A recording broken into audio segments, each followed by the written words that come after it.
Hello friends, सगळ्यांना दिवाळीच्या हार्दिक शुभेच्छा. तर आकाशकंदील लावलेला आहे. गेले 3 वर्ष झालं तो घरातच पडून होता. खूप हौस होती मला आकाशकंदील लावायची, पण काही कारणामुळे तो लावता येत नव्हता. काही कनेक्शनच नसायचं, काही नसायचं. पण ह्यावेळेस मला आकाशकंदील विठूच्या बाप्पांनी आपदून का होईना पण लावून दिला. ते लावताना पण खूप संकट आली. फराळाचं थोडंसं बनवलं होतं, त्याच्यामध्ये चिवडा, चकली बनवली होती. बेसनचे लाडूही बनवले होते. शूट घेतला होता बेसनच्या लाडूचा, पण माझ्याकडून तो रेकॉर्डच झाला नाही, त्याच्यामुळे ह्याच्यामध्ये मला टाकता आला नाही. मस्तपैकी थोडंसंच पीठ मळलं होतं मी. शक्यतो मला चकल्या नाहीच जमत, माझ्या चकल्या नेहमी बिघडतात आणि त्याच्यामुळे मी थोडंसंच पीठ मळलं होतं. बिटूचे पप्पा मला हेल्प करत होते याच्यामध्ये. त्यांनी असे मला छान चकल्या पाडून देत होते आणि मी ते राऊंड राऊंड करत होते.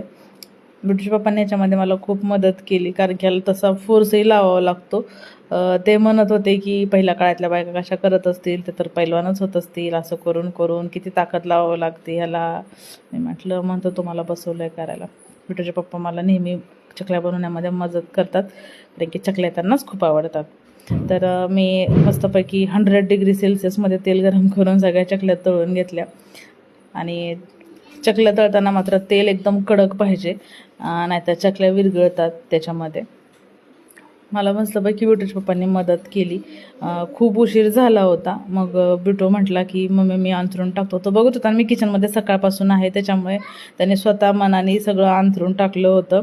आणि माझा बाबू असंच मला कधी कधी मदत करत राहतो.